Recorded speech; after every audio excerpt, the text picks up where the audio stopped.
We must never forget that the Roman Catholic Church was involved in slavery, and they have apologized for it. We must never forget that the Church of England was involved in slavery, and they have apologized for it. We must never forget that over 12 million Africans were taken to the Caribbean, taken to Europe and America. We must never forget that. We must never forget that in Southern Africa, the apartheid regime was underwritten through verses from the Bible by the Dutch Reformed Church. We must never forget that. Upon a theology based in the Bible. Fact. We must never forget that the Roman Catholic Church was involved in slavery, and they have apologized for it. We must never forget that the Church of England was involved in slavery, and they have apologized for it using the Bible. Theology. Slaves, obey your masters like you obey Christ in the Bible. Not revised, you go and read it. There is a verse like that. So when we talk about theology and African problems, we must remember that the effects of slavery are alive and with us today. When slavery was gone, it is Christians again, William Wilberforce. And I can, through history, see him standing in the House of Commons saying that slavery should be abolished, but that Africans should not be freed even when slavery is abolished and slave trade. After slavery, colonization came. And as I speak to you, Europeans sat in Bali in 1884 and 1885 and divided Africa into spheres of influence. Africa was a hunting ground, divided amongst the British, the Italians, the Dutch, the French, the Belgians, the Germans. And today we are in this assembly.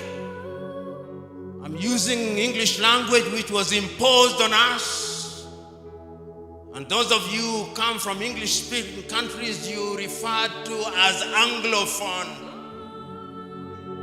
Those of you who come from French-speaking countries, you are referred to as Francophone.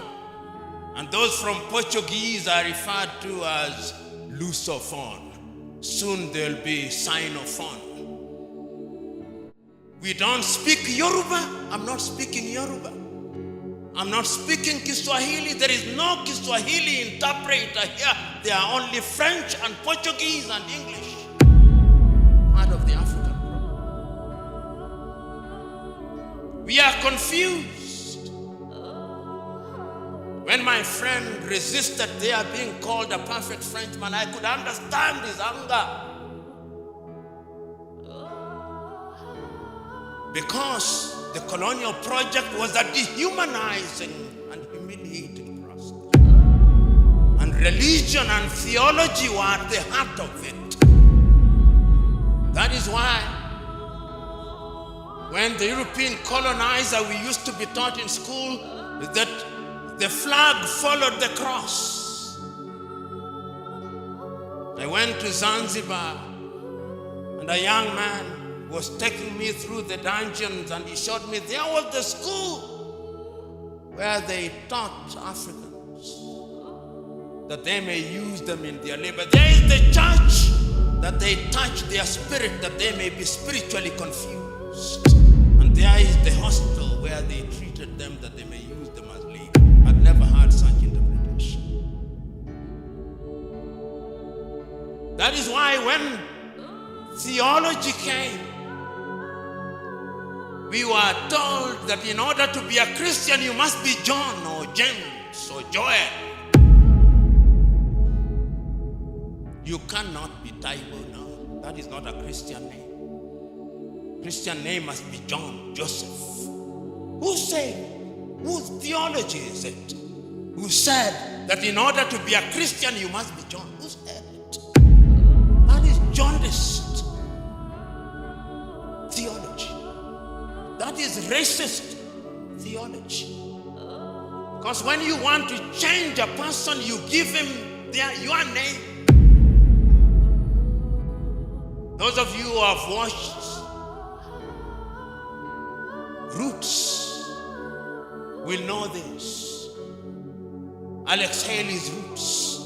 You capture Kunta Kinte, and in order to dehumanize him, you call him Toby.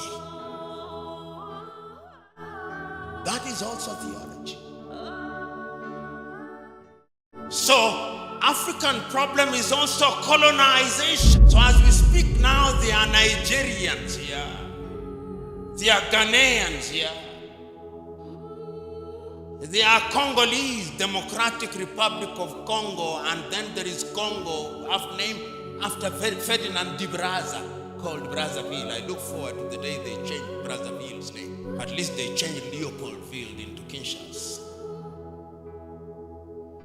This is the reality. This is part of the problem. The Democratic Republic of Congo will never know peace because of religion, Roman Catholicism, and colonization. These are the problems bedeviling Africa. And we never said King Leopold of the Belgians caused 13 million Congolese to be killed. Twice the number of the Jews that were killed by Adolf Hitler at Holocaust. But we have forgotten. We Africans have a short memory. But the Jews will never allow you to forget. Never, ever. But we Africans have forgotten. Part of the African problem is short memory, amnesia. It's part of our problem. And that is why we keep on repeating the same mistakes time and over. Colonization is part of the problem that affects Africa. Because after colonization ended, we have another thing called neo-colonization. And it is alive and well. That thing called neo-colonization is alive and well. And if you doubted whether it's alive and well, I want you to see what is happening in Guinea-Conakry. I want you to see what is happening in Niger. I want you to see what is happening in Burkina Faso. I want you to see what is happening in Chad. And I want you to see the arrogance of the French president when he says, my ambassador shall not leave, my bases shall not be removed. At least yesterday he capitulated. The neo-colonial project is alive and well. Did you hear the voice of the church throughout what is happening in Guinea-Bissau? No, the church is silent. The church is complicit. So when you talk about theology and what it can do, sometimes courtesy of theology, because you want to be good, you don't raise your voices. The last time I checked, John the Baptist's voice was alive and well in the wilderness. Where is the voice of the church amidst all this? Africa's problem is also neo-colonization. From slavery to colonization to neo-colonization, which is an ongoing project. And Ghana's Kwame Nkrumah was right in 1965 when he said, the last stage of colonization is neo-colonization, and is alive and well. And we see it. Today, I tell Africans because of neo-colonization, I'll come to what I think theology can do. Today in Africa, here in Nairobi, Kenya,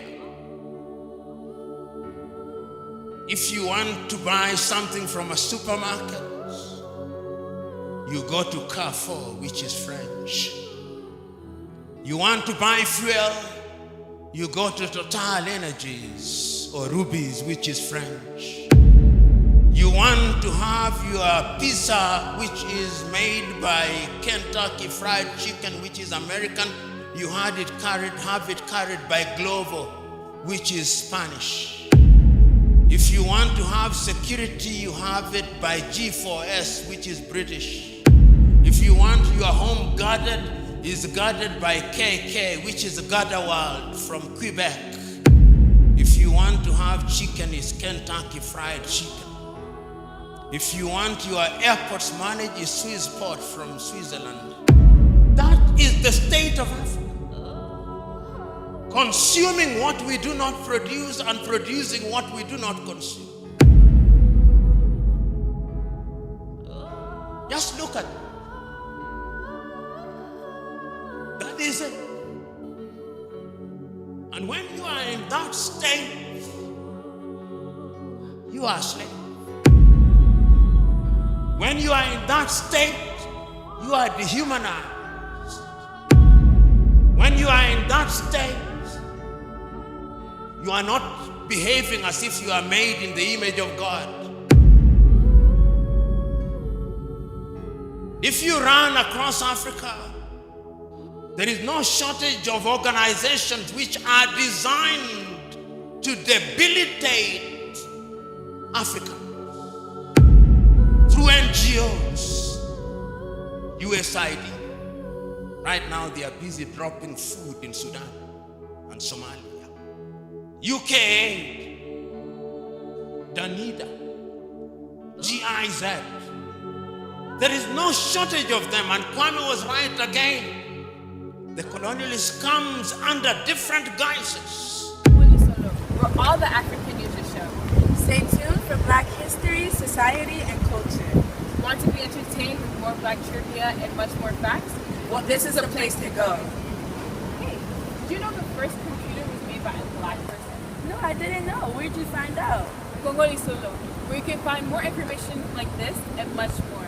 Make sure to check out the Your Space section, where you can put your own publications, events, ads, and even your thoughts. Want more information? Go to www.congolisolo.net.